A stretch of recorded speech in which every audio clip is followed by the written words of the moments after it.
Oi, gente, muito obrigado pela sua audiência, viu? E agora, nesse momento, eu preciso também agradecer ao nosso patrocinador, o WebMob, Olá Imobiliária de Locação.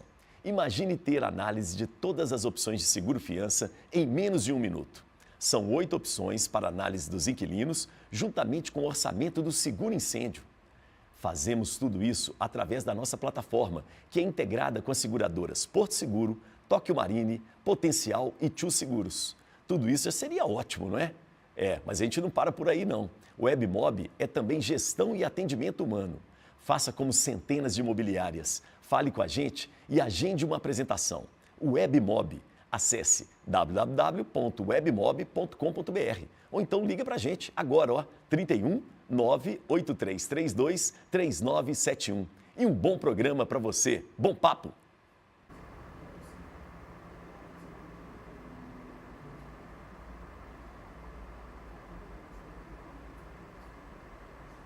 Muito bem, estamos começando mais um Papo com Elias. É isso mesmo.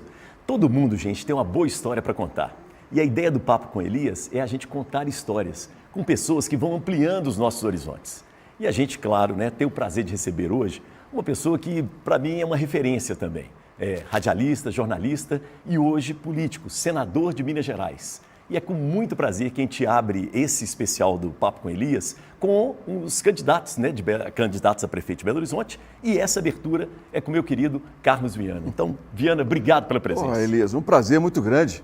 Parabéns pelo projeto, viu? Tamo junto. Estamos juntos. Vamos falar sobre a cidade, sobre a história de cada um. E você também tem uma história tão bonita, né?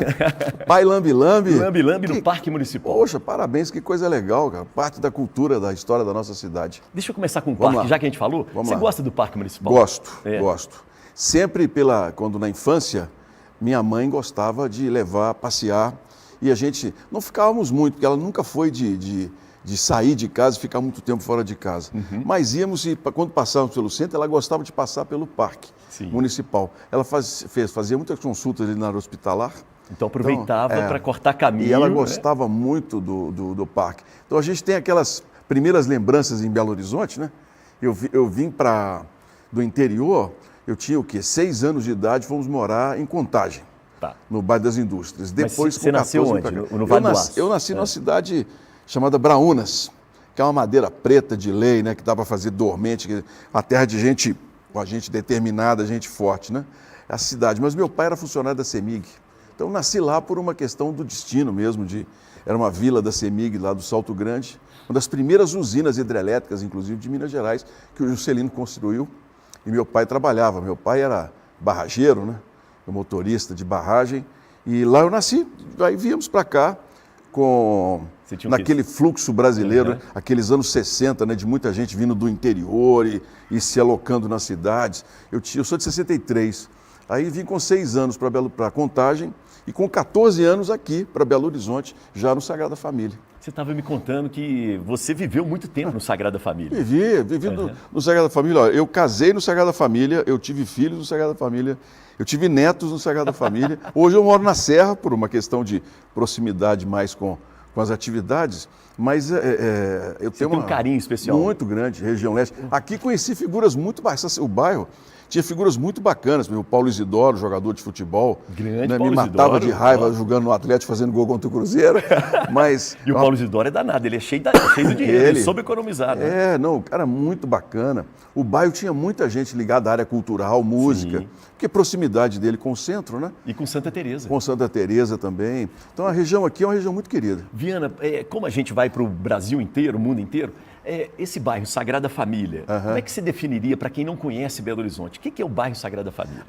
O Sagrada Família, que eu vivi nele, que muita gente ainda vive, e quando a gente anda por aqui, pelas ruas, a gente vê muitas casas ainda da época de adolescência. Eu, adolescente, eu vinha a pé do centro para Belo Horizonte, passava por aqui na Itajubá. Tranquilo. Saía do centro, nunca tive problemas. Ou então descia pela Flávio dos Santos, vinha do Santa Teresa, descia por lá, Pouso Alegre, subia a pé para o Sagrada Família.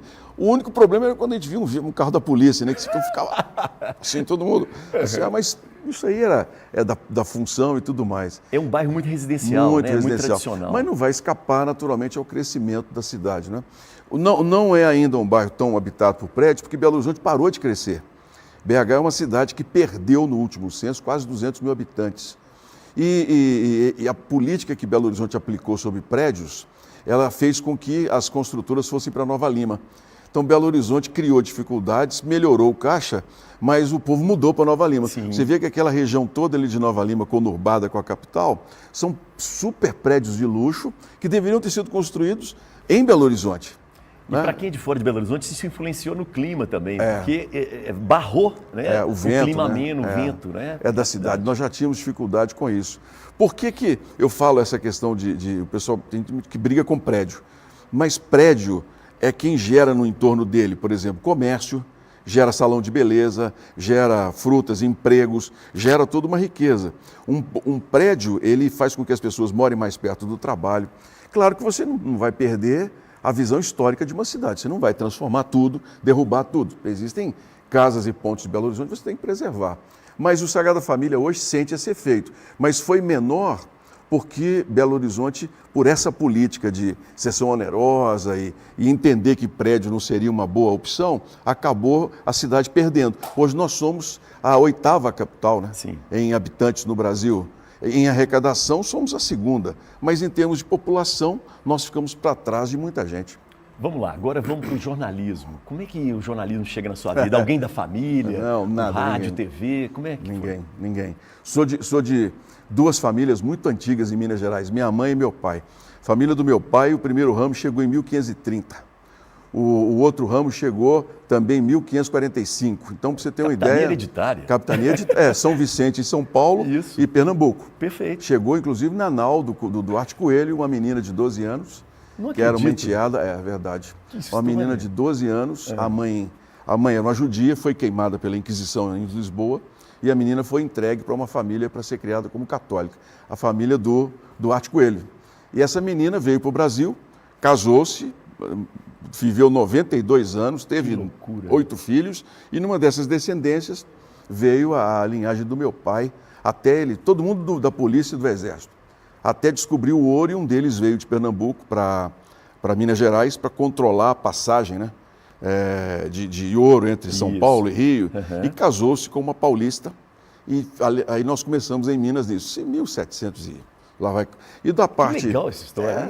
A outra parte chegou dos Viana chegaram em 1730, atrás do ouro também, do diamante. Claro. E minha mãe, até hoje eu não tenho assim, a documentação, mas a família da minha mãe mora no Cerro, Conceição do Mato Dentro, desde 1700, né? Então eu tenho não tenho essa ligação de jornalismo Não e tudo tem mais. ninguém no jornalismo. O jornalismo foi dessas coisas que só Deus explica, Elias. Quando eu tinha 16 anos, eu fui fazer um acompanhamento num seminário católico aqui na Universidade Católica. Fiquei até os 19 para 20 anos. Aí não quis, fui para o Exército. Fiquei no Exército 1 ano e meio praticamente. E saí do Exército, me especializei em logística de transporte, de caminhão, essas coisas. E fui parar em Salvador, no Porto de Salvador. E lá no Porto eu me especializei em exportação, importação de carga, essas coisas todas. Há uma empresa alemã chamada Lufthansa. Sim, claro. Eu exportava com eles muitos animais vivos, cachorro, papagaio. E a Lufthansa era a única que não me dava problema, porque todas as outras me davam problema. Então você imagina que se aquele tempo, cachorro já era uma... Imagina hoje, mas naquele tempo cachorro era... Aí se desse qualquer coisa errada, então eu usava muito a Lufthansa, pagava uma fortuna, mas não tinha problema. A Lufthansa tinha um escritório em Belo Horizonte e tinha um mercado alemão aqui muito forte, Mannesmann, Demag, né, e muito cliente de alemão. E quando eles mudaram aqui, o gerente de Salvador veio para Belo Horizonte e falou comigo, olha, eu vou para Belo Horizonte e vou precisar de uma pessoa para representar a empresa lá. Quantos anos você tinha? Isso eu tinha 26 anos de idade, 27. Responsabilidade, hein? Aí voltei para Belo Horizonte, já casado, e entrei para a Lufthansa. E fiquei 6 anos em aviação e nunca mais saí. Você fala alemão? Falo um pouco de alemão. Ich kann ein bisschen Deutsch sprechen. Das ist sehr gut. Não me engano, né? Vielleicht wir können Deutsch sprechen. Vai devagar aí. Bom, só ninguém vai entender a gente aqui. E você teve na Alemanha? Estudei e trabalhei na Alemanha. Pela Lufthansa? Pela Lufthansa. Conheci pela Lufthansa uns 25 países. Tive a oportunidade de ter uma visão. Primeira vez que eu cheguei na Alemanha, no aeroporto de Frankfurt, os corredores, eu devo ter ficado uma meia hora observando assim, as pessoas chegando da África, aquelas cores lindas. A diversidade. A diversidade, ali, né? Aquelas mulheres vindo do Iêmen, só com a Arábia Saudita de preto, só com os olhos de fora. Assim, eu fiquei uma meia hora ali pensando comigo, gente, mas como é que será? Sai lá do Vale do Aço. Sai lá de Braúnas onde eu passei boa parte da minha infância foi um bom sucesso aqui no sul de Minas, né? Que é a cidade do meu pai. E eu falava assim, gente, eu fui sair lá do interior de Minas, caí nessa Alemanha, que coisa impressionante. Aí fui para uma escola, fiquei 45 dias em treinamento e de lá saí, vamos dizer assim, começando uma carreira. E a Lufthansa investiu muito em mim. A Lufthansa investiu, eu fui selecionado para ser um dos gerentes futuros da empresa. Então, 6 anos depois, a empresa decidiu fechar o escritório e me ofereceu para Santiago do Chile ou a própria Alemanha. Isso. Né? E aí eu falei, não, eu não vou. Eu já tinha filhos maiores, né? Já estavam maiores.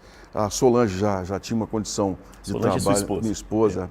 Eu falei, não vou. E é difícil. A adaptação na Alemanha ela não é fácil.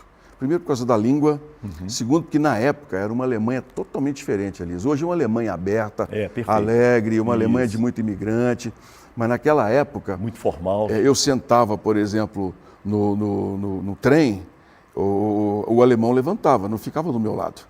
Né? Eu, por exemplo, íamos muito para lá, nós brasileiros, indianos, o pessoal ia e a gente ficava muito separado, sabe? Sim. Havia uma separação, assim, não era explícita, mas havia uma separação, nós éramos os últimos em tudo. Eu me lembrei agora daquele livro, Cabeça de Turco. Sim. E que um repórter alemão se disfarça de turco pra e poder sofre entender todo o preconceito. Isso naquela época, nós estamos falando em... 1980, 90 a 95, né? Tá. Era uma Alemanha muito sofrida. Os diretores mesmo que lidavam comigo tinham todos lutado na guerra, a sua maioria. Os mais velhos. Trazia resquícios disso ainda. Então, por exemplo, tinha um que lutou na Luftwaffe, era piloto, né? Tomou um tiro, ficou com a perna mais curta e era uma grande figura, o senhor Weiss. Mas a gente percebia que ele, né, ninguém fala. A única vez que eu ouvi falar em Hitler na Alemanha nesse período foi quando eu viajei de carro de Berlim Ocidental, porque na época ainda era Berlim Ocidental, para Munique. Então nós tínhamos que vir passando a fronteira por dentro. Hoje não, hoje você corta a Alemanha por Leipzig, vai parar. Mas você tinha que entrar pela Alemanha Ocidental, né? Aí eu parei para tomar um café numa autoestrada espetacular, 4 pistas de cada lado, negócio. Aí eu parei para tomar um café, aí comentei com o pessoa que estava atendendo, assim, falei assim, olha, boa estrada, né? Schöne Straße. Aí ele falou assim, Hitler gemacht. O Hitler fez. Nossa. Foi a única vez que eu ouvi falar em Hitler durante o meu período naquele tempo. Era um silêncio. Um trauma muito grande. Muito grande. E as famílias mais velhas apoiaram o Hitler. Sim. Então, a Alemanha daquela época foi uma Alemanha que foi a vingança, né? Os alemães, isso é um assunto, tem um psicólogo alemão que hoje morou nos Estados Unidos, que ele escreveu um livro sobre um trauma coletivo. E ele fala que quando a Alemanha perdeu a Primeira Guerra Mundial, os franceses fizeram o armistício. Então, os franceses exigiram dos alemães todo o gado leiteiro alemão como parte da indenização. Então, as crianças alemãs, que tinham 5, 6, 7 anos de idade, ficaram sem leite e viram os pais desesperados porque estavam indo o que era sobrevivência. Então, essas crianças... Isso causa um trauma, né? Pois é, isso em 1919, né? Que 18 foi o armistício, 19. Então, uma criança, por exemplo, que tinha 6 anos em 1920, quando o Hitler tomou o poder lá em 35, esse menino tinha 20 anos de idade, 21. Foi a juventude hitlerinista, foi a que mais apoiou o Hitler, porque ela tinha esse inconsciente de vingança. E a coisa nacionalista, né? E ficou, nós precisamos foi muita humilhação, né? Foi muita humilhação. Quando terminou a Segunda Guerra, isso é um ensinamento para a gente, inclusive, porque às vezes a gente quer uma linha muito dura. Terminou a Segunda Guerra, por exemplo, aí nós tivemos o Plano Marshall, né? Isso. Que era o seguinte, ou a gente ajuda os alemães ou eles vai acontecer de novo. Perfeito. Então ele inverteu o que os franceses não fizeram naquela época e deu aos alemães uma chance. Aí a Alemanha se sobrepôs e hoje ninguém fala. Mas foi uma experiência muito bacana. E aí... O jornalismo, você está me devendo jornalismo. A Lufthansa tinha uma exigência, você tinha que fazer um planejamento de carreira. Então você tinha que dizer para a Lufthansa o seguinte: o que você quer? E eu olhei assim, eu com essa aparência de alemão que eu tenho, assim, eu não vou virar diretor da Lufthansa. Aí eu falei, olha, eu proponho montar para a Lufthansa um departamento de comunicação para a América Latina. Olha, que ideia porque boa, vinha muito de Portugal e tudo. Aí a Lufthansa aprovou, achou o plano interessante. Aqui em Belo Horizonte? Aqui em Belo Horizonte. O escritório era aqui, na rua Rio de Janeiro, ali, quase entre São Paulo e... No centro da cidade. Goitacazes, entre São Paulo e Rio de Janeiro. Aí eles aprovaram o plano, acharam um plano interessante, porque realmente a Lufthansa tinha planos de crescer, e cresceu muito no Brasil. E eu fui fazer comunicação. Nunca imaginei ser repórter, nunca imaginei ser... E nesses 4 anos de comunicação... Na UFMG, na Universidade Federal. Não, eu pós-graduei lá. Pós-graduou eu me lá, especializei. Tá. Onde você formei pelo Uni. UniBH, antiga FAF-BH. Eu tinha um professor, que é uma pessoa muito querida, que é o Sérgio Galdino, Sim. que é um grande jornalista, grande editor. E o Galdino falou comigo assim, você precisa treinar televisão, você vai se dar bem em televisão. Olha, Mas bacana, eu falava, hein? Galdino, meu negócio é morar fora, eu gosto de viajar, como gosto. E acabou que quando a Lufthansa falou que não ia fechar, eu saí, eu fiquei desempregado. Montei uma empresa, cheguei a ter 32 empregados, quebrei. Então eu sei o que é uma pessoa ser microempresário, a pessoa ter que pagar tudo. Eu quebrei, mas quebrei tudo que eu juntei, eu perdi, por conta de prejuízo. Mas eu acabei fazendo um teste na Rede Minas, fui selecionado na Rede Minas, fiquei na Rede Minas como repórter, fiquei lá 6 meses, na época daquele Encontro das Américas. Sim, sim. Porque eu falo espanhol, falo uma boa parte de inglês, um pouco de alemão, eles me puseram no Encontro das Américas. E depois a Globo fez um programa de trainee. Foram 350 currículos. Fomos selecionados eu e uma repórter, né, dos 350. E eu fiz esse programa de trainee aqui durante 6 meses na Globo Minas. E depois fui mandado para a Globo de Salvador. Nisso eu já escrevia no Tempo. De novo, hein, na sua vida. Isso eu escrevia no Tempo. Eu escrevia no jornal O Tempo sobre aviação e veículos. Né? Fui para Salvador, mais uma vez, como jornalista, repórter de rede da Globo. Lá eu fiz um treinamento, que é uma das coisas mais espetaculares que eu já fiz em termos de televisão, foi a padronização de afiliadas da Globo. A Globo, a gente tem que bater palma nessa questão da, Isso, né? Como da empresa, formação, né? como empresa. Né? Pode-se ter a crítica que quiser, claro. Mas como gestão profissional, não há dúvida. Esses 6 meses lá me deram uma noção muito clara de uma TV, desde a recepção até a qualidade de sinal no ar. Sim, do todo, No né? todo. E eu preparado para continuar e tal. Quando tivemos um problema, minha sogra desenvolveu um câncer de mama, eu tive que voltar para Belo Horizonte. Aí eu vim para a TV Alterosa. Aí começou sua história com a Alterosa. Na Alterosa fiquei também 5 anos, né? 6 anos. Fizemos um projeto, em primeiro lugar, durante 4 anos de audiência, usando a experiência, né, que eu adquiri fora. Nós fizemos um programa adaptado ao chamado Aqui e Agora. Só para localizar as pessoas, Sim. a Alterosa é, na verdade, SBT, né? Vamos resumir, em Belo Horizonte. Isso, em Belo Horizonte. Né? TV E aí o Alterosa. Aqui e Agora, que era nacional, então começa a ser local. O Aqui e Agora é um grande caso de sucesso do jornalismo brasileiro. Silvio Santos viu as informações na Argentina, a chamada câmera nervosa, foi um sucesso estrondoso. O problema foi a falta de limite, porque vivia-se um momento em que se achava que o jornalismo podia tudo. Isso. E o jornalismo tem limites, né? Éticos, né? Legais. E o que eu fiz? Eu peguei essa experiência do Aqui e Agora de jornalismo, de popular, e montamos um jornal voltado da maneira como se fazia. E esse jornal foi um sucesso estrondoso aqui, né? Foi uma época de ouro do SBT. Quando eu voltei à Globo em Salvador um dia, eu falei assim, o que aconteceu?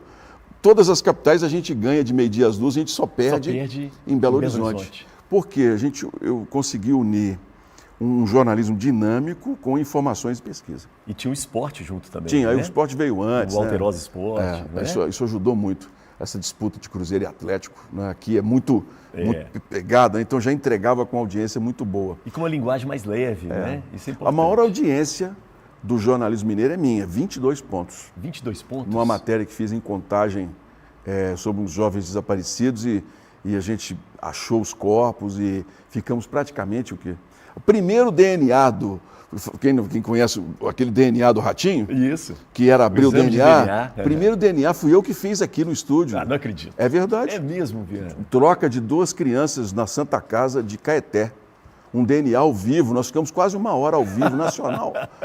O DNA, as crianças foram trocadas, né? Uma família negra, uma família muito branca, virou aquele drama, porque o marido que tinha criança negra queria matar a mulher, sim. E virou uma confusão, e a mulher fez enfermagem, aí falaram para ela, não, esse menino foi trocado, se você não traiu o seu marido, houve uma troca. Aí essa mulher, rapaz, uma saga para poder provar que não tinha traído o marido querendo matá-lo, o motorista de ônibus, a cidade inteira comentava. Aí nós fizemos um DNA e pusemos no ar as famílias, ficamos 1 hora. E o ratinho doido lá, porque a audiência estava ótima. Assim. Foi uma experiência muito bacana essa. Qual que foi o resultado? Eu fiquei curioso agora. Não, o quê? Trocaram. Trocaram o menino? Tinham trocado as crianças. Que loucura. Aí ficou aquele problema, as 2 mães chorando. Não só pela notícia, mas pelo amor às crianças. Aí o que nós fizemos? Chamamos uma psicóloga, falou assim, olha, peraí, como é que nós vamos fazer agora? As crianças foram trocadas. E vai destrocar, judicialmente resolve. Mas e o apego das famílias? Aí a psicóloga deu uma ideia fantástica. Falou assim, não, as famílias têm que ser vizinhas. É o primeiro passo. Mas aí a família, como sempre no Brasil, a família negra, muito pobre. Aí nós colocamos no ar o problema, conseguimos a doação de um terreno, colocamos as famílias para morar por perto.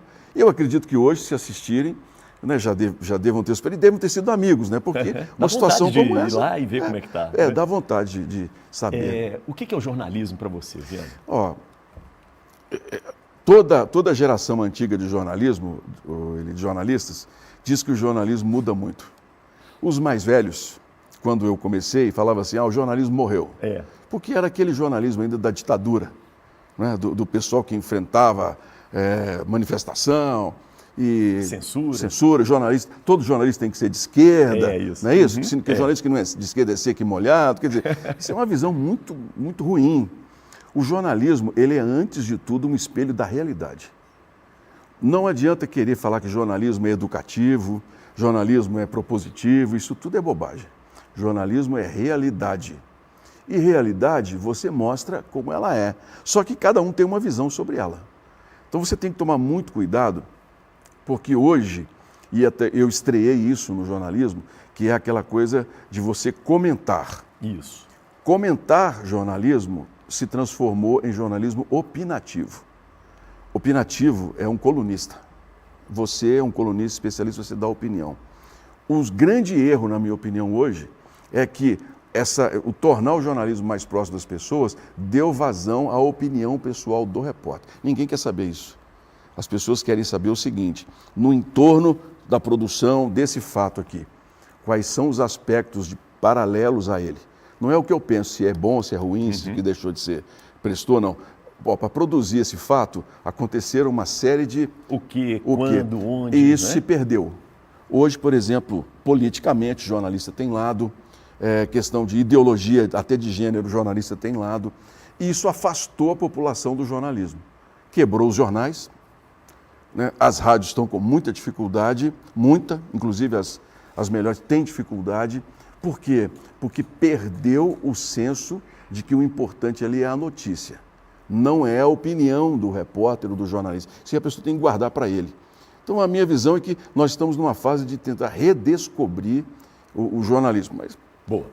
Rádio Itatiaia, como é que foi? Rádio Itatiaia, eu fui quando a Alterosa, eu saí do SBT, eu fui para os Estados Unidos.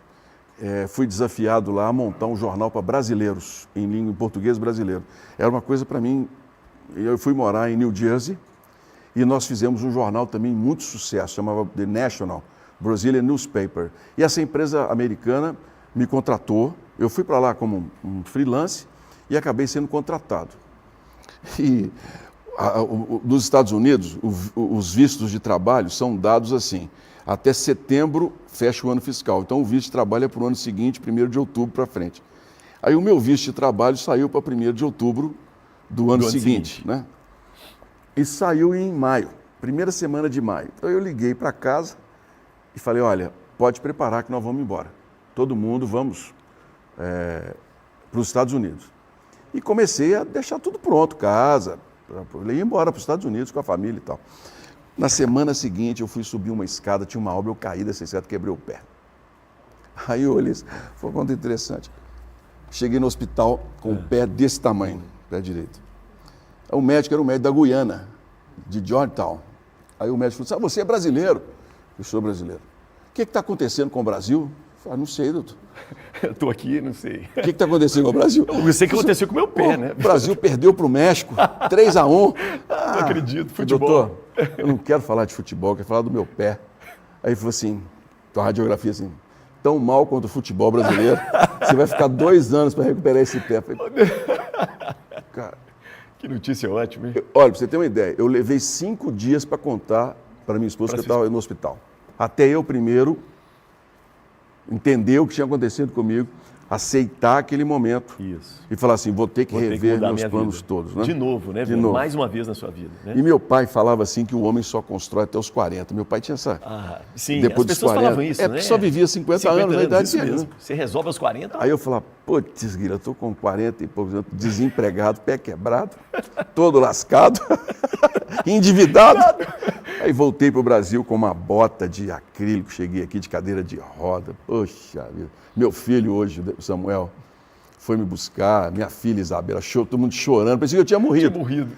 Né? Mas assim, os sonhos tinham morrido. Eu vi numa derrota... De certa forma, um Viana morreu ali. Não, né? eu vi numa derrota absurda, né? Porque, poxa, eu estava com todo um planejamento. Mas a palavra de Deus, assim, a Bíblia é o meu livro, né? Não de cabeceira, é o meu livro de inspiração. A palavra de Deus diz em Provérbios que do coração do homem vem o desejo, mas é da boca de Deus que vem a resposta. E eu orava muito, pedia muito e não sentia que as minhas orações davam retorno, porque não era plano de Deus eu morar ali. E resultado, fiz o tratamento, perdi boa parte dos movimentos do pé, fiquei deficiente da perna. Né? Infelizmente tive essa... hoje, por exemplo, eu não posso ficar muito tempo em pé, não posso fazer impacto. Não, eu perdi o calcanhar. Calcanhar. Puxa, foi grave. Foi grave, perdi o calcanhar. Então, eu criei uma deficiência, eu só posso andar, né?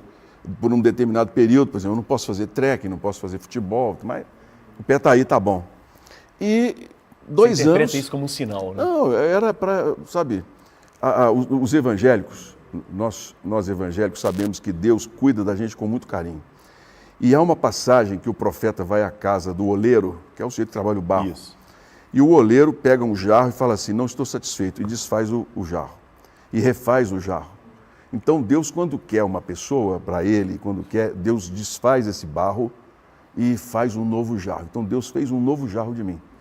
E eu todos os dias orava dizendo assim, Deus, o Senhor tem alguma coisa para aqui, porque isso aqui não é justo.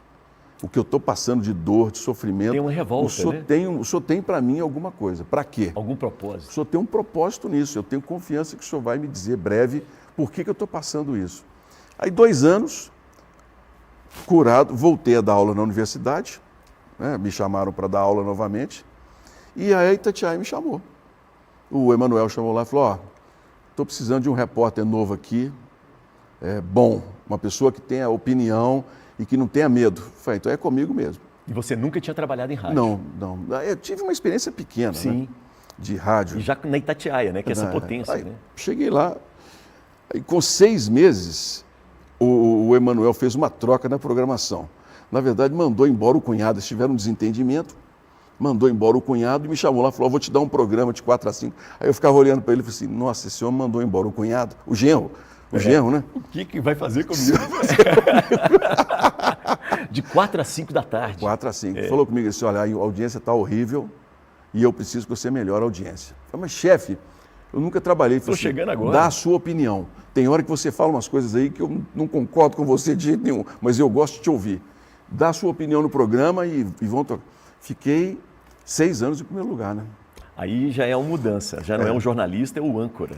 Foi o opinião, âncora opinativo. Fiquei 6 anos 6 anos no ar. 6 anos, em primeiro lugar, inclusive. Queria saber, nesses 6 anos, conversa de redação, você tem saudade? Eu sou uma pessoa que eu vivo cada dia. Eu não tenho saudade de absolutamente nada na minha vida. Não tenho saudade da aviação, da Lufthansa, porque todo mundo falou assim, você vai sair, você é louco. Não tenho saudade.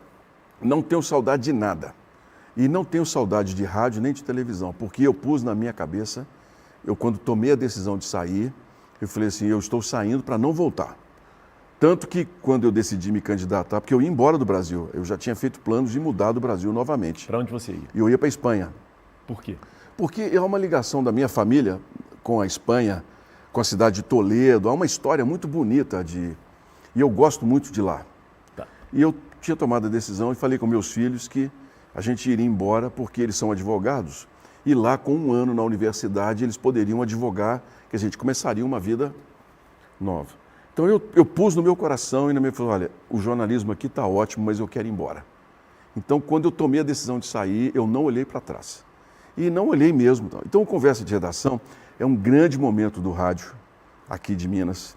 Um momento em que aquele horário nobre da audiência, ele foi preenchido com quem podia oferecer posicionamento e comentários.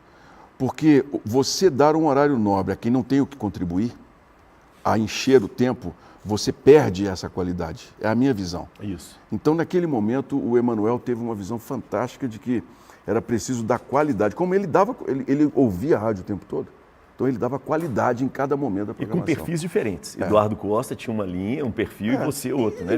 E cada um... Não, se respeitando, mas não deixava de colocar a sua opinião. Exatamente. Então não sinto saudade nem da rádio, nem de TV, de nada. Eu olho para frente. Tem alguma mágoa com o jornalismo? Não, nenhuma. O jornalismo para mim foi uma grande casa, uma grande casa. Houveram momentos em que, por exemplo, comentando pela televisão, haviam determinados gerentes que queriam direcionar a opinião da gente. Nunca concordei. Enfrentei crises muito sérias, inclusive, com relação a isso, né? De querer direcionar as opiniões. Então eu tenho do jornalismo um carinho gigante, cara. E assim, não tenho mágoa alguma. É interessante, né? Não ter saudade, mas também não ter mágoa. Porque as pessoas falam assim, se não tem saudade, tem mágoa. São 23 anos, né? Não. Você vê, eu trabalho desde os 12 anos de idade. Fui engraxate, fui me falaram que você já foi motorista de caminhão? Fui motorista de caminhão no Exército. Fui motorista de caminhão no Exército. No Exército? Eu fui selecionado para ser oficial da reserva. E eu tinha que sair do seminário, né? Inclusive, eu entrei para o quartel 1 ano atrasado. Por causa do seminário. Porque o seminarista serve como capelão, né? Oficial capelão e tal. Aí eu estava na fila lá, um subtenente virou e falou assim, capitão, que Queiroz o nome do homem, tem um padre aí. Aí ele falou assim, esses padres são tudo comunistas. Assim mesmo. Desse jeito. Quem que é? Aí, Viana, ele falou assim, você é a favor ou contra o governo militar? Aí eu falei, sou contra. Por quê?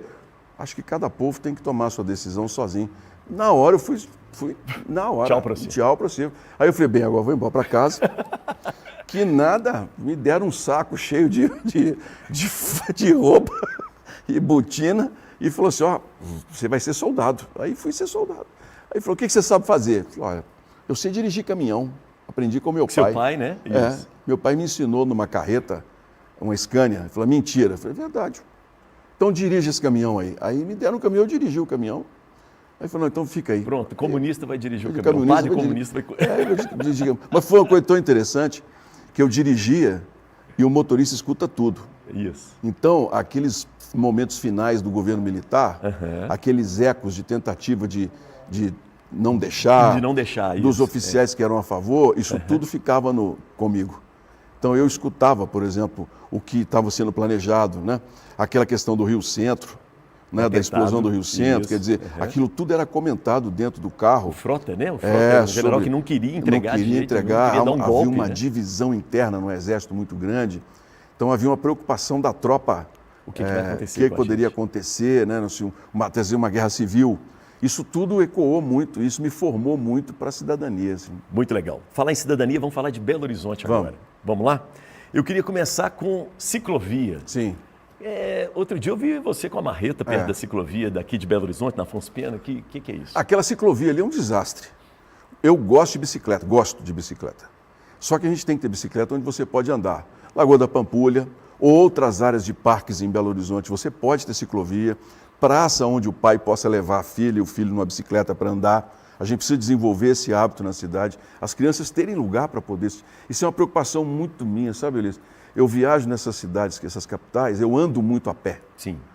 E eu vejo o quanto as grandes cidades, as de melhor qualidade de vida, privilegiam espaço para as famílias, para as pessoas poderem ter tempo de andar, tomar sol. Sentar na grama, sentar num parque, e com segurança. praça. Nós não podemos fazer isso em Belo Horizonte, está tudo lotado de morador de rua.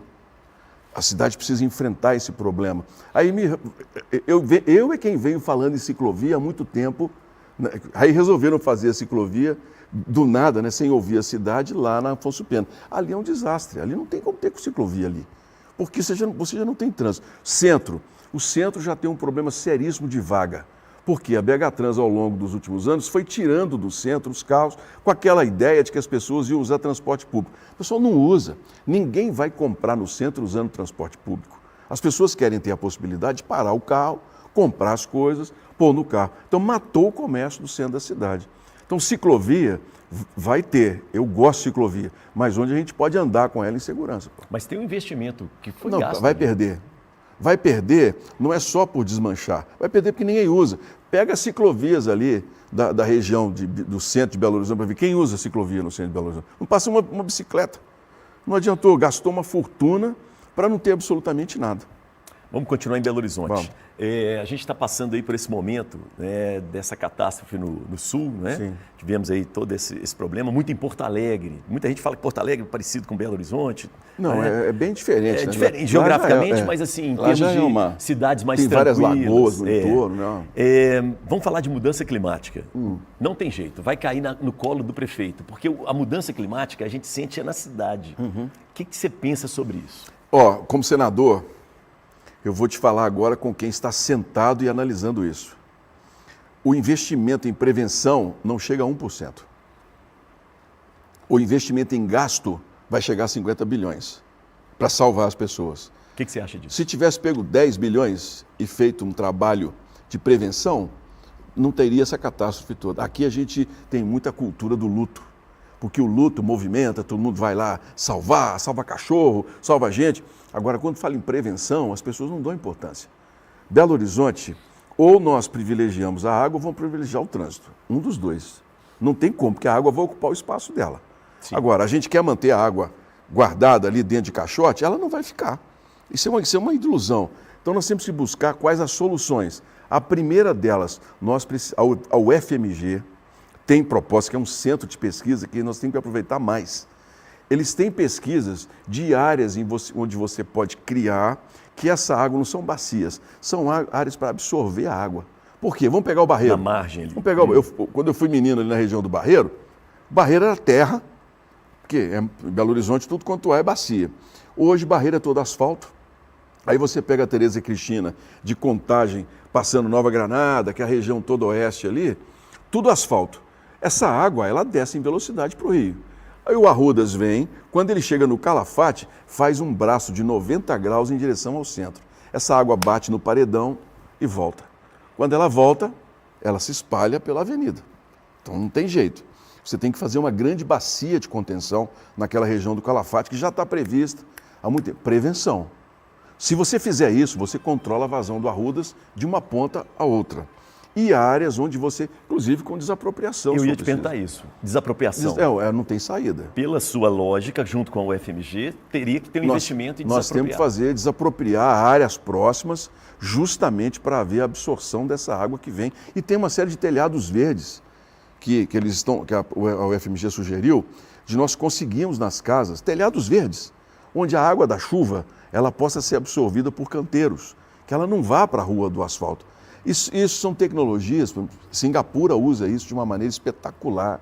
Os prédios todos em Singapura hoje têm uma grande vegetação e eles usam a chuva natural para poder manter essa vegetação ativa. Inclusive ameniza o clima também, porque o calor em Belo Horizonte. Nós vamos ter que partir para isso. Agora, tem lugares que nós vamos ter que abrir.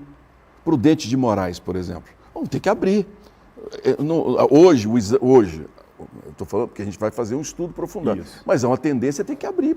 Não tem jeito, toda vez mata gente, pelo menos para você saber o que está acontecendo e as pessoas terem noção, não serem apanhadas de surpresa. Ô Viana, mas isso geralmente não dá voto. Você se preocupa com isso? Olha, não me preocupo não. Eu não vim para a política para para ficar fazendo populismo.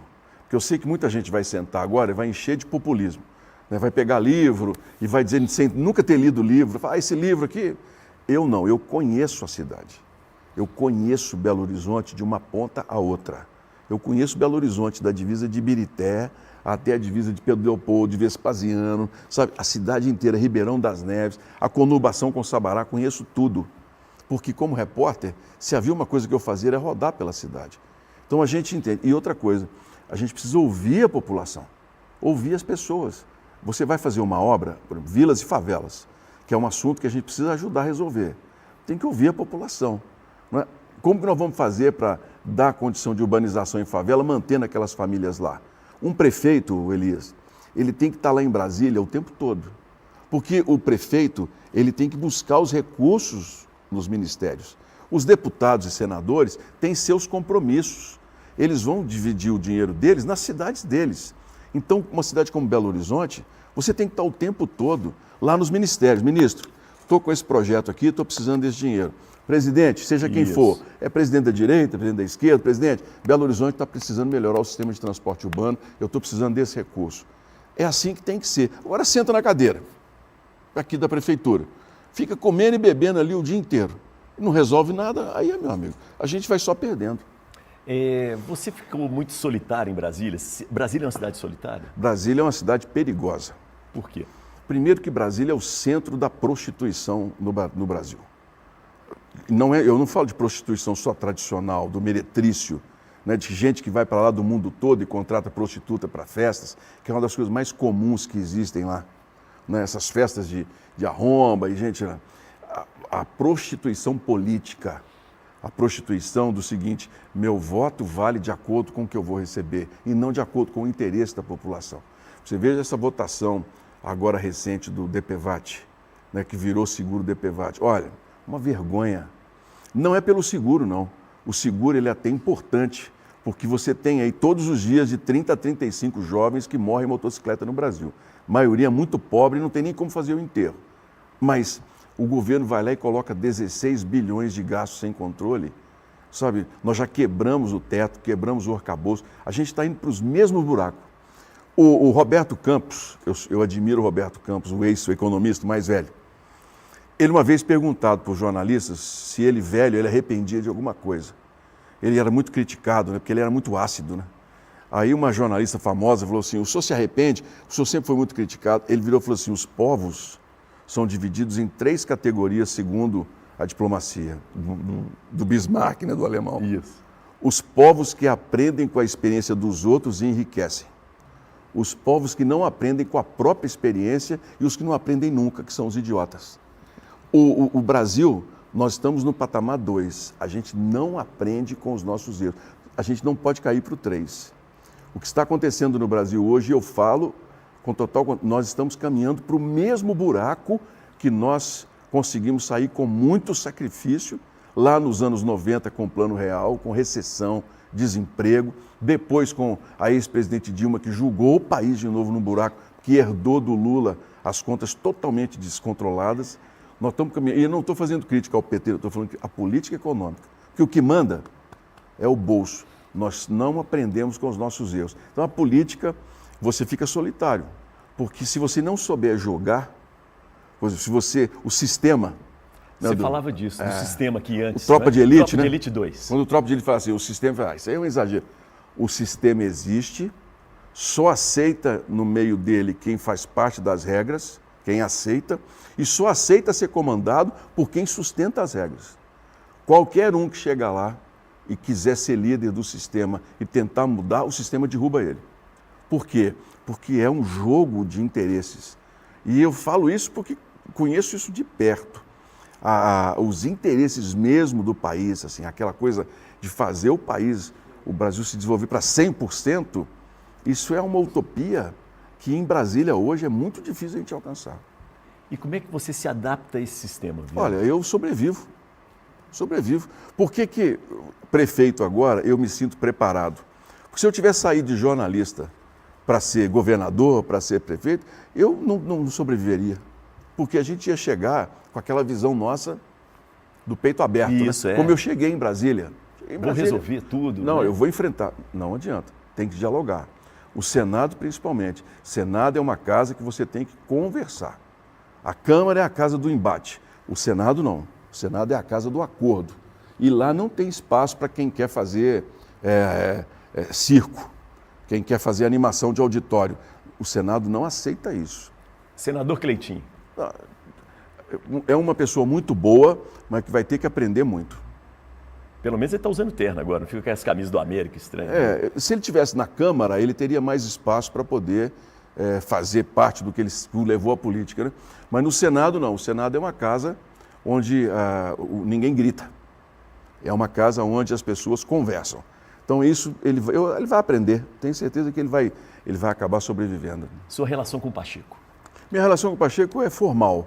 Eu tenho pelo Pacheco uma admiração pela formação dele. O Pacheco é uma pessoa muito preparada, é um advogado uma pessoa inteligente, mas politicamente ele não soube equilibrar. Ele entregou a chave do Senado para o Supremo Tribunal Federal. Infelizmente hoje nós não temos um equilíbrio entre poderes, o Supremo manda e desmanda, porque o presidente do Congresso Nacional não soube manter esse equilíbrio. E ele vai entrar para a história, infelizmente, na minha opinião, como um político que foi mais advogado do que propriamente um parlamentar. E a população reclama disso nas ruas. Eu viajo, ando muito, eu sou xingado, inclusive, em vários lugares, pela não reação do Senado diante do que o Supremo Tribunal Federal tem feito no país. Não é para fazer impeachment de ministro. Sim. Não é isso. Mas para equilibrar mais Mas para equilibrar. Nós reassumimos o nosso papel de legisladores. Hoje quem legisla no país é o Supremo. E quem tem que tomar essa decisão é o Pacheco. É ele, mas ele não toma essa decisão. Ele, como advogado, se alinhou aos juízes do Supremo. Vamos lá, um tema polêmico. Religião e política podem se misturar? Não.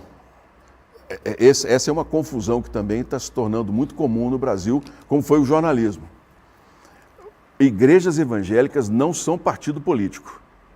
Igrejas evangélicas têm de participar da política porque ela é parte da sociedade. E se a gente não participar, nós vamos ser perseguidos, como já tentaram perseguir. Vão tentar impor leis contra as igrejas. Isso é fato. Porque, por exemplo, as igrejas têm um posicionamento com relação a casamentos do mesmo sexo. As igrejas não fazem. E já houve tentativa de se criar leis obrigando as igrejas a fazer. As igrejas são livres e quem tem que determinar a sua doutrina é a própria população, os seguidores. Agora, para isso, a gente tem que ocupar o espaço político, como eu ocupo.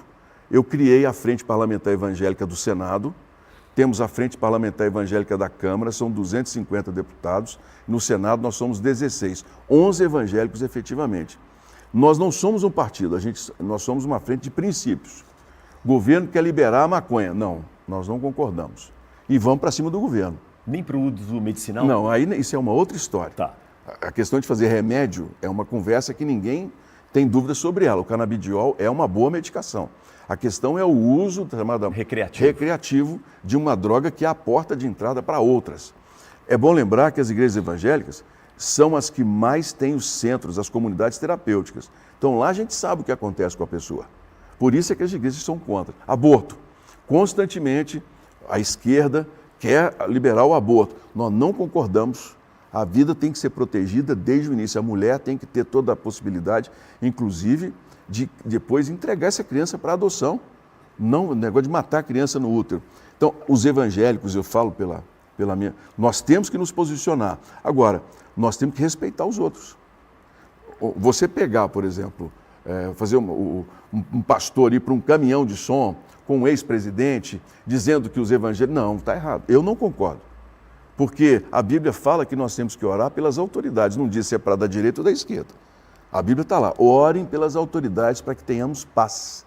Então a gente tem que orar por todos. Aceitar outras religiões também? Principalmente. Matrizes africanas, principalmente. Porque os evangélicos, quando chegaram no Brasil, Elias, não podiam comprar lojas. Né? Os primeiros protestantes que chegaram se reuniram nas lojas maçônicas, inclusive, os presbiterianos. Depois é que foram adquirindo direitos aos poucos. Recentemente agora, o Ministério baixou uma portaria praticamente proibindo os pastores de pregar nos presídios. Nós somos para cima do ministro da Justiça. Ministro, não está errado isso.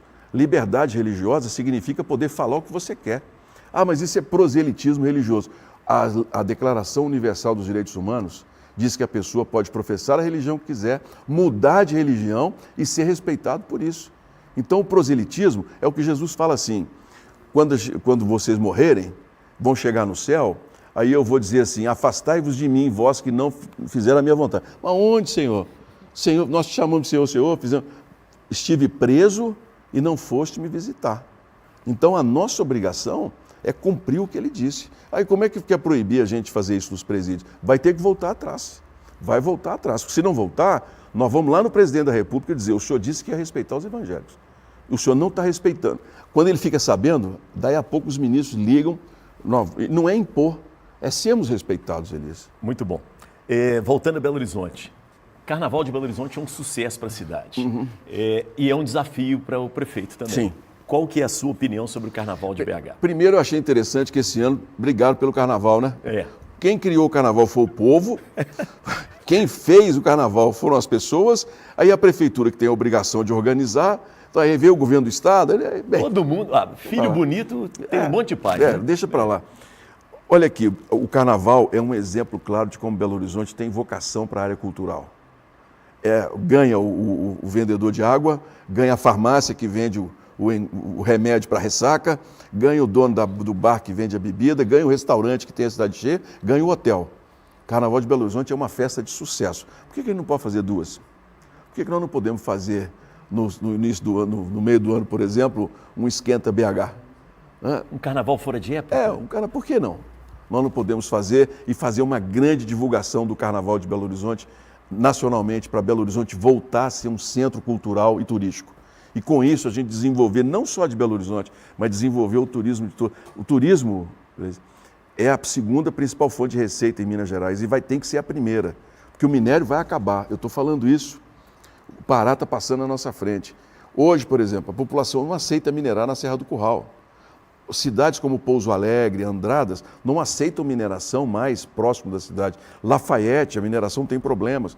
Então vai chegar um momento que a população não vai querer mais essa riqueza, vai querer preservar.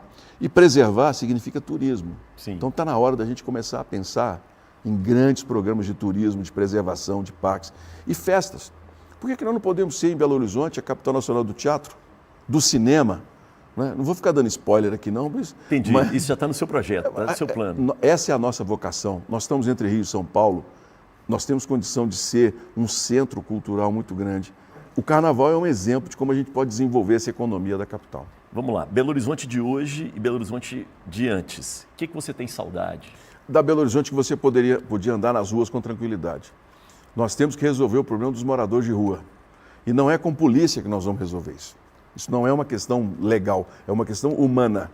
A prefeitura tem obrigação de fazer isso. Você tem que melhorar os abrigos, você tem que fazer mais acordos com ONGs, você tem que dar a essa população a possibilidade de uma formação profissional, você tem que dar amparo até psicológico, porque a maioria que está ali não é por problema econômico, é por uma questão de desequilíbrio emocional em qualquer área. Então você tem que ter, a prefeitura tem condições de fazer isso. Agora, se você não encarar esse problema, você não consegue andar na capital. O fedor de xixi tomou conta de boa parte da cidade. Lugares em que você tem que ter o prazer de andar. Por exemplo, Amazonas com Tamoios, com Tupis, são regiões que você sempre... O mercado está isolado numa área cultural da cidade. Você pega a Rua da Bahia, anda na Rua da Bahia, anda ali da Caeté, subindo a Rua da Bahia em direção a Afonso Pena, o breu, que é, até para os moradores, olha, subir Bahia, descer floresta. Cara, isso não tem nada de poético. Isso é da nossa história, não tem mais nada. Guaicurus, que é um centro cultural de Belo Horizonte, ali é a única região da cidade que nós podemos fazer uma BH 24 horas. A única. Você pode ter bar, restaurante, música, baile a noite toda na região da Guaicurus. Mas se a prefeitura não trabalhar isso, não funciona. Viana, você foi professor também. Fui. Né? Então vamos falar de educação em Belo Horizonte. 4 anos, Qual que é o papel da prefeitura, na sua opinião, sobre as escolas, sobre a educação? Bem, em primeiro lugar, os prefeitos estão cada vez mais responsáveis por tudo. Joga nas costas dos prefeitos tudo quanto há e sem recurso. No caso da educação é diferente. Nós temos um Fundeb que vai dobrar em 10 anos. Então as prefeituras terão muito recurso para poder trabalhar. Em Belo Horizonte os índices são bons. mas podem melhorar. Nós temos um grupo de professores municipais que trabalham bem. A cidade precisa valorizar mais os professores, porque a nossa média hoje está pouco acima de 5. A gente precisa fazer essa média chegar a 6, 7. Seria uma média de escola particular. Então, eu, por mim, como sou filho de escola pública, se eu pudesse, eu pegava inclusive as escolas de segundo grau. Porque você entrega um menino para o ensino médio e ele chega lá na ponta com média 4,5, 4,3. Quer dizer, ele desaprende. A prefeitura, na minha opinião, deveria abraçar todo o ciclo, inclusive da formação profissional desses alunos. E há uma outra coisa, Elias, que eu falo na Rádio Itatiaia, tem 15 anos que eu falo isso, a população está envelhecendo. O número de crianças que estão nascendo é cada vez menor. Então, hoje, a gente tem uma grande oportunidade de colocar 100% de todas as crianças de Belo Horizonte em creche, em escola integral, porque tem dinheiro para isso. Se nós fizermos isso, nós vamos quebrar o ciclo da violência, nós vamos quebrar o ciclo da desigualdade, porque nós vamos colocar essas crianças em escola e ali elas vão ter acompanhamento de alimentação, elas vão ter acompanhamento médico, elas vão estar sob questão de vacinas, nós vamos dar a elas um outro patamar, uma outra visão. Isso tem dinheiro para isso. A gente tem que ter a prefeitura tem essa obrigação. E como nascem cada vez menos crianças, vai ficar mais fácil da gente resolver esse desafio. Nós vamos ter mais possibilidades. Vamos para a área de saúde. Você falou em vacinas, né? Eu tenho acompanhado a luta de prefeituras no Brasil inteiro para incentivar as pessoas a se vacinarem. Vamos falar um pouco dessa área de saúde. Qual que é o papel da prefeitura nisso? Vacina já é um problema no Brasil desde o governo Dilma. E não é que ela falava de vacina, não. É porque ali já se percebia que a cobertura vacinal vinha caindo, principalmente na poliomielite.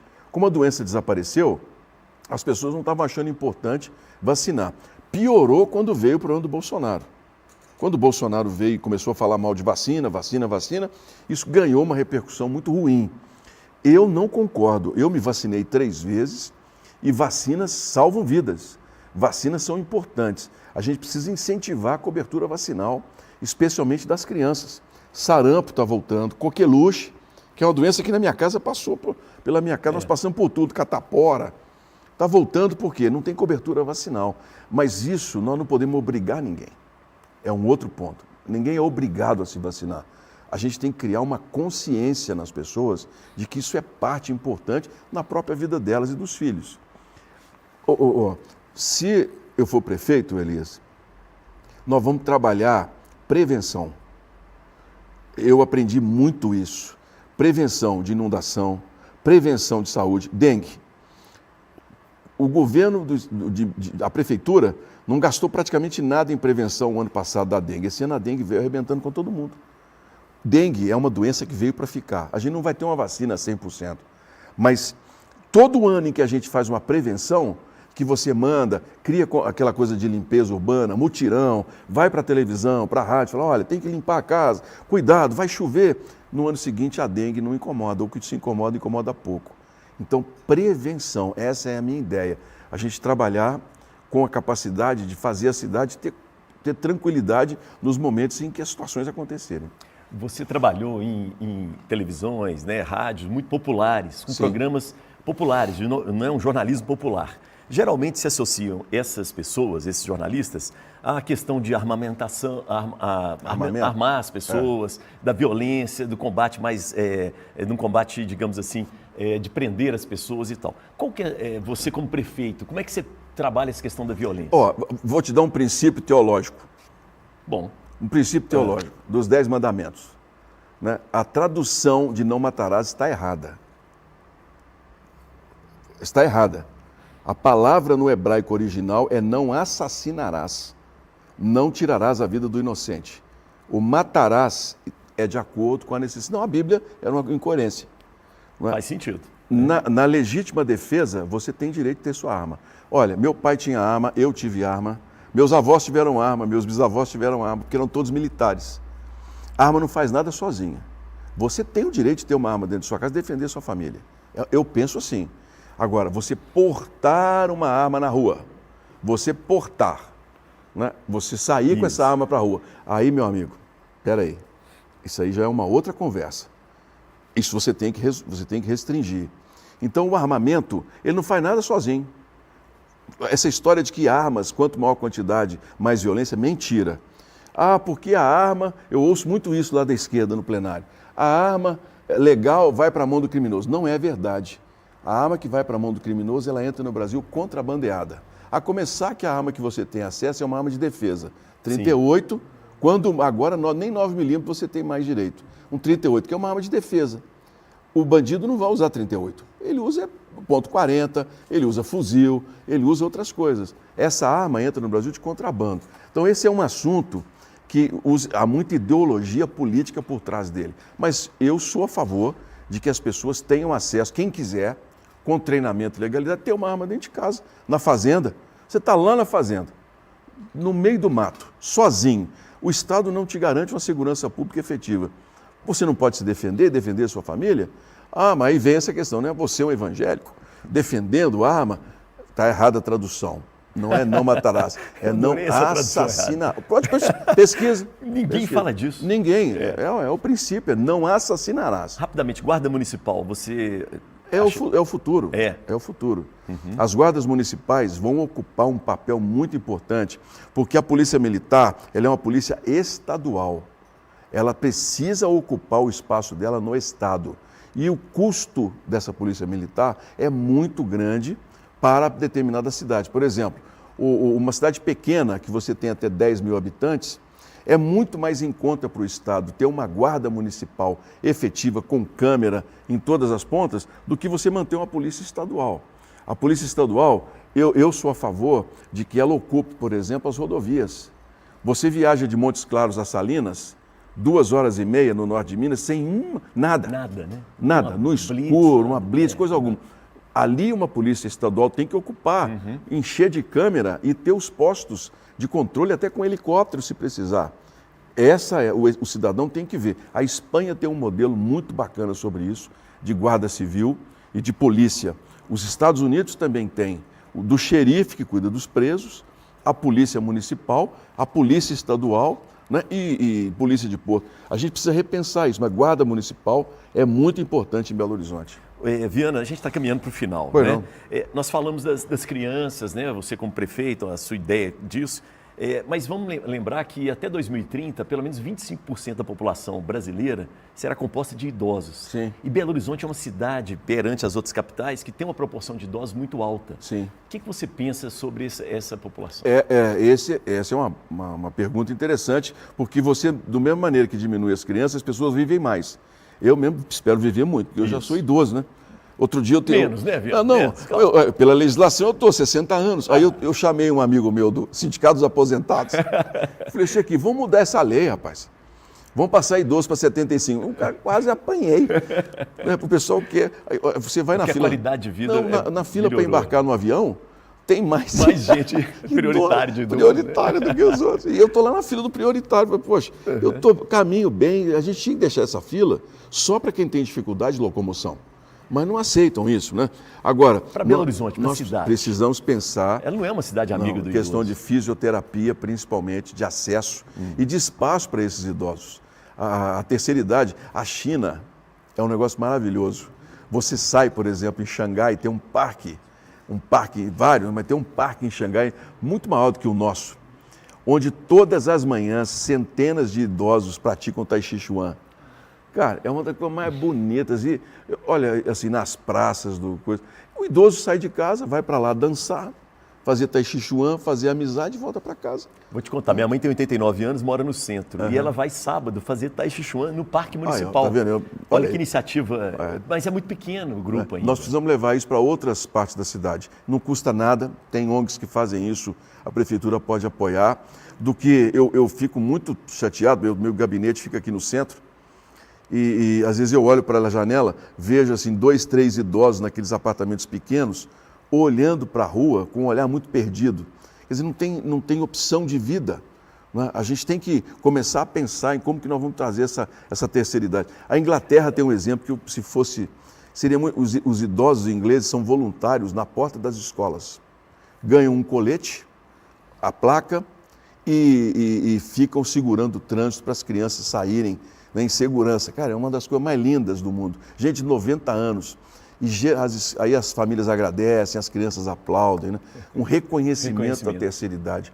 Voluntário, né? Acho isso muito difícil aqui, mas às vezes, quem sabe. Eu vou te dar uma sugestão rapidamente. Claro. Sim, eu vi uma reportagem, né, outro dia, numa grande emissora, sobre a Prefeitura do Rio, que tem contratado pessoas essas pessoas de 60, 70, 75 anos, para que elas fiquem com idosos nos apartamentos do Rio de Janeiro. Para poder. É porque o Rio tem. Copacabana mesmo é o que tem mais idoso por metro quadrado no. Então, pessoas no idosas, porque idoso não é tudo igual, dessa idade que você falou, são contratados pela prefeitura para fazer companhia, vai lá conversar um dia, almoçar junto. Nós temos uma dificuldade também de segurança de trânsito, né? Atropelamento.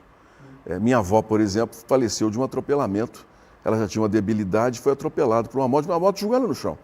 E ela quebrou lá os ossos e faleceu. Mas é um assunto que nós precisamos pensar. E com muita alegria, assim, trazer esses idosos a participar será uma vitória muito grande. Bom, eu trago aqui a buzina, que é mais ou menos do Lá Chacrinha. Lá vem. E aí eu preciso do seguinte, olha só. Essa buzina, nós vamos buzinar e você vai escolher quem é que você buzina ou o que você buzina. Sim. Combinado? Combinado. Então, ó, quem você buzina ou o que você buzina? Para quem eu buzino? Eu buzino para os políticos que estão votando mais impostos no Brasil. Eu não concordo, eu fui eleito com o compromisso de nós tornarmos o Brasil mais produtivo e agora eu estou observando que nós estamos totalmente ao contrário. Nós estamos tornando o Brasil cada vez mais pesado para quem produz e gera emprego e renda. Para esses eu buzino e buzino para valer. Eu buzino para o radicalismo político. Aqueles que estão, né, que tentam impor visões um ao outro, também merece uma boa buzina, porque nós precisamos cada vez mais de diálogo.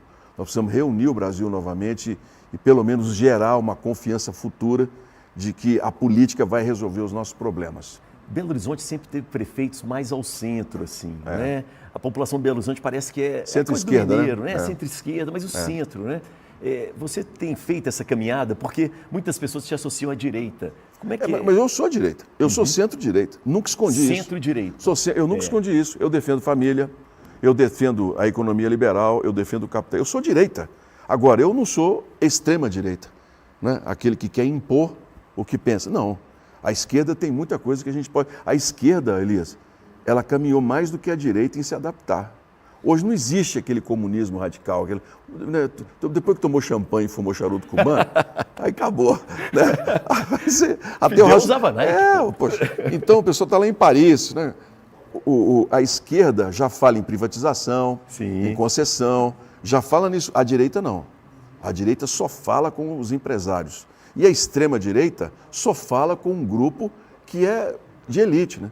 Aquela coisa, quem tem plano de saúde, quem tem 2 carros na garagem, quem quer impor um Brasil de viagem ao exterior e esquece que tem posto de saúde sem remédio, que tem escola pública que não funciona, que tem ônibus cheios de gente que a gente precisa melhorar. A direita precisa olhar para os pobres. Se a direita não olhar para essa população, a direita nunca vai ganhar a eleição, vai continuar perdendo a eleição e a esquerda vai ganhar fazendo populismo. Você falou de ônibus, eu não posso deixar de tocar nisso. Claro. Transporte é um problema de Belo Horizonte. A relação da prefeitura com as empresas de ônibus, a famosa caixa preta da BH Trans. Empresas de ônibus são parte da solução. A questão é quem manda. Quem manda em Belo Horizonte são as empresas de ônibus. O prefeito e o presidente da Câmara estão ligados diretamente às empresas de ônibus. Eu não vou falar que houve qualquer tipo, eu não posso provar. Mas você dá R$500 bilhão um ano antes da eleição para as empresas de ônibus e o transporte não melhorar, alguma coisa muito ruim tem nessa história. Isso cheira muito mal. As empresas compraram ônibus novos, enriqueceram e a população continuou pobre.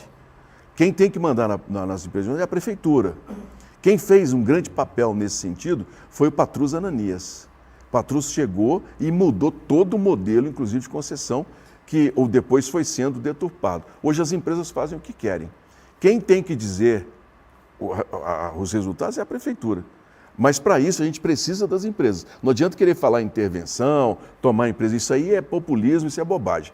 Você tem que chamar as empresas e fazer um planejamento de integração. Hoje, por exemplo, uma empresa sai lá de Neves e joga o passageiro aqui no pronto-socorro. Esse ônibus não tem que entrar na capital. Esse ônibus tem que ser parado lá na região norte, num terminal, e essa pessoa tem que vir num ônibus ou da capital ou vir de metrô. eu falo com clareza. Por que eu consegui 2,8 bilhões para o metrô de Belo Horizonte? Porque o metrô é a grande solução da integração da região metropolitana. Só que ninguém fala, né? 30 anos eu no jornalismo, todo mundo reclamando do metrô. O dia que eu arrumei 2,8 bilhões para o metrô, ninguém falou nada. Por que será, né? Eu fico às vezes pensando, agora que resolveu o problema do metrô, ninguém fala mais. Né? O metrô em 2027 tem que entregar a linha Calafate Barreiro. É um contrato, não é uma promessa. E eu, como prefeito, se a empresa não entregar, eu tenho como tomar dela a concessão. Porque eu pus isso no contrato do BNDES. Ô Elias, eu vou falar para quem está me vendo aqui. Quem arrumou 2,8 bilhões? Fui eu. Não foi presidente, não foi eu com o ministro Paulo Guedes, que é mineiro, morou no Gutierrez, que sabia do problema, eu levei para ele, ministro, o metrô dá 280 milhões de prejuízo no ano, não liga nada a lugar nenhum. Vai acabar vendendo o metrô. Ele falou, tem que parar esse metrô. Eu falei, não, a gente tem que dar uma concessão e ampliar ele. Foi onde a gente conseguiu 2,8 bilhões para isso. E nesse ponto a gente tem que bater palma também para o Pacheco e o Alexandre Silva, que me ajudaram nisso. A gente fez o PLN, que é um projeto de extensão, senão não saía não. E esse dinheiro está no caixa, financiou a concessão e hoje o Barreiro, em 2027, preste atenção no que eu estou falando, não é uma promessa, é um contrato. Em 2027 o metrô tem que ser entregue, Calafate Barreiro. A gente tem condição de fazer a integração nas duas pontas, diminuir o número de ônibus na cidade para ter mais fluxo no trânsito. Muito bom. Viana, muito obrigado pela participação. Vamos em frente. Vamos em frente. Obrigado, viu? Que der certo, deu. Não der certo, não vamos caminhar. Como é que a gente te encontra nas redes sociais? Senador Carlos Viana. É muito fácil, vai me achar lá, vai me achar e vai ver que eu estou 5 anos seguidos entre os primeiros parlamentares do Brasil, 2 anos seguidos, primeiro lugar em proposição de leis e adequação ao sistema. Quer dizer, transparência nos gastos, nenhum processo judicial, graças a Deus, nenhum tipo de denúncia de corrupção. Tudo isso, 5 anos como senador. Tenho 250 cidades que eu ajudo, 53 hospitais, inclusive os de Belo Horizonte, Santa Casa, Madre Teresa, Baleia, Mário Pena, Evangélico. Todos esses hospitais têm algum tipo de projeto meu. Barragens que eu fiz pelo Estado. Eu vou falar para vocês, você pode achar esquisito, mas nesses 5 anos eu já movimentei mais de 10 bilhões de reais para Minas Gerais. O norte de Minas, que eu cuidei muito, Jequitinhonha, o norte hoje é a região que mais atrai emprego. Era a pobreza, né? O Jequitinhonha hoje não é mais aquele vale tadinho, da pobreza, das lágrimas, não é mais. O vale é um vale em desenvolvimento, de autoestima, sabe? De fruticultura, de geração de emprego, de renda. Tem projetos meus que são prêmio, né? Na produção de queijo artesanal, na produção de mel, exportação para a Alemanha, para os Estados Unidos. Entra na rede. Vamos lá, porque o pessoal reclama muito de político, mas o pessoal não acompanha o político. Né? Vai me dar o prazer de entender o que é ser senador.